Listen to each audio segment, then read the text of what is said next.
Welcome to Puerto Princesa, Palawan. So tara, samahan niyo ako mga kabias. So for today's video, finally, mapopost ko na rin tong Palawan trip namin.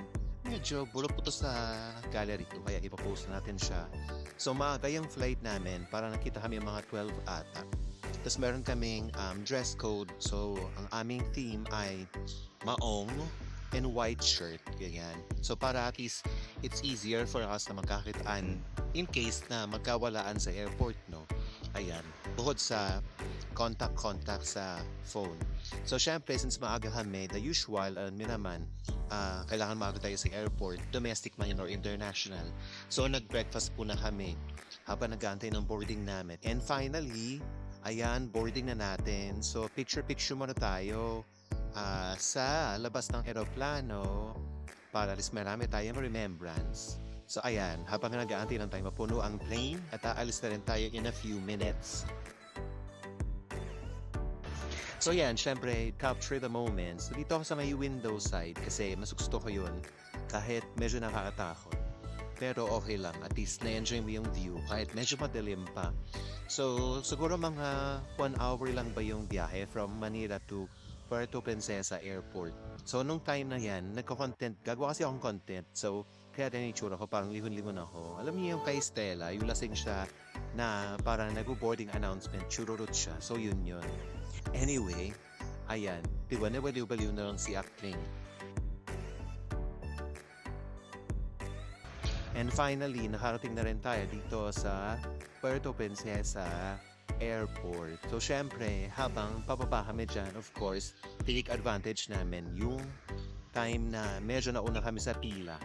So yun, picture-picture lang dito sa Puerto Princesa Airport. So from dun sa plane, lahat ka pa ng very very light papunta dun sa airport.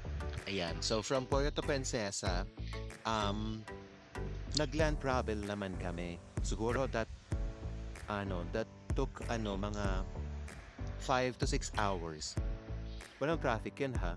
Kasi from Puerto Princesa, diretso naman kami ng El Nido. So that's our first location dito sa Palawan. So anong pwede namin ng El Nido, of course, breakfast lang kami. Tapos namalengke. So ayun yung view namin, beachfront kami. So medyo low tide nung time na yun. So hindi masyadong gorgeous yung karagatan.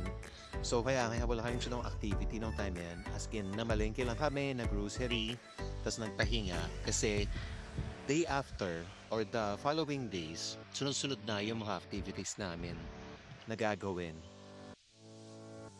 Pero in fairness, ang ganda talaga sa Palawan. Ayan no, ang ganda ng dagat. Diba? Kahit medyo low tide siya. So nung dumating yung gabihan, nagluto lang kami. Actually, sila yung nagluto kasi kami yung in charge sa paghuhugas. So after dinner, of course, bonding, chika-chika, slide plastic, picture, ganyan. Tapos pinag-uusapan namin dito yung mga buhay-buhay. Alam niyo naman, 30 na tayo. So buhay-buhay na pag-uusapan, plano sa future, mga work, ganyan. Paano mag-relieve ng stress, ganyan. So habang nagiinom kami, actually pinaplano namin ulit namin yung next trip na gagawin namin kapag meron na ulit budget. So ayan, naglaro lang kami ng online ruleta para malaman namin kung ano yung ang gagawin namin next trip.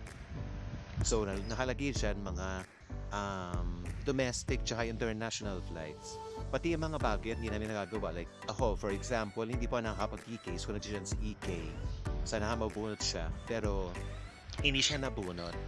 So ayun, so to end the story, ang nanalo ay Batanes ata. Batanes yung nanalo para sa next trip.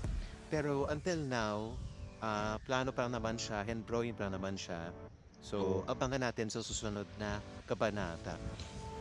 So for now, i-upload ko yung aming day 2 sa Palawan. So stay tuned mga kabias.